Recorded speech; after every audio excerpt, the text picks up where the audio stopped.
we're all gonna die, and I think we're all gonna feel the need to sort of give our piece to whoever's here, whoever we leave behind on, those are some loud bikes, on what we've learned and what we've realized coming to death. You know, what was important, what wasn't important, so on and so forth.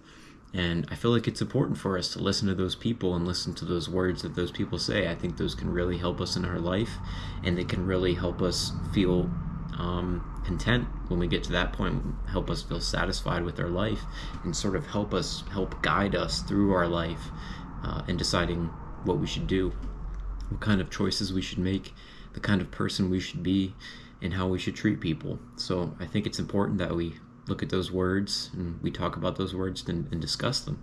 And at the end of this video, I'd like you guys to comment down below what you think you would say at the end of your life, or if you're an older person and you're getting towards the end of your life, tell us a little bit about that. Tell us a little bit about what you're thinking, what you would have changed, what you would have kept the same. I'd love to hear it, and I'm sure others would very much value that information, because I'm sure I do. So let's get into it.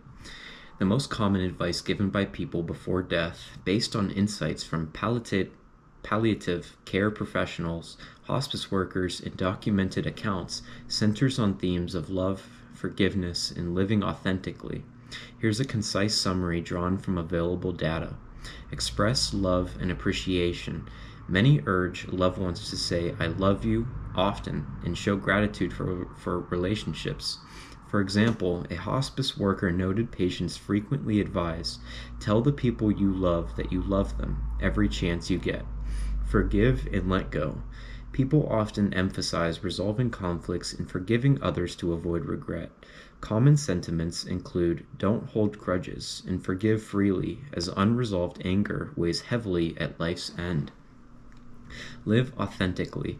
Advice like "Be true to yourself" or "Do what makes you happy" reflects a desire for others to pursue their passions without fear of judgment, a recurring theme in deathbed reflections.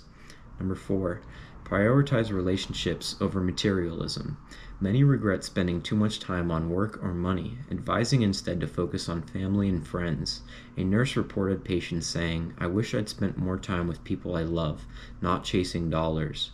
Number 5, don't sweat the small stuff. People often counsel against worrying about trivial matters, emphasizing perspective with phrases like, "Life's too short to stress over little things." These insights come from sources like hospice nurse Jolie McFadden's TikTok 2023, Bronnie Ware's book The Top 5 Regrets of the Dying, and X posts from users sharing family experiences 2025. While specific wording varies, the core advice consistently prioritizes emotional connection, personal fulfillment, and peace. So we've heard these things throughout our life. You know, these are common sayings we hear throughout our life that we say to each other or that we say to ourselves, and they are really, really important. And I think you can only really truly accept them, realize them in their totality once you're at that point. I think that they can help, but I think that it's sort of minimal while we're here, because it's not there yet for us. Death is just not there for us yet. And so I don't think it's hard to listen. I think it's hard to do. It's hard to act upon those wise words, those very, very wise words. That's something that I try to do in my life, that I'm going to try to do more. But like I said earlier in the video, comment down below what you guys think you would say about your life, or what you would try to change right now with those words. What could you change right now after hearing those words, you know? So, thank you for listening, guys. Peace.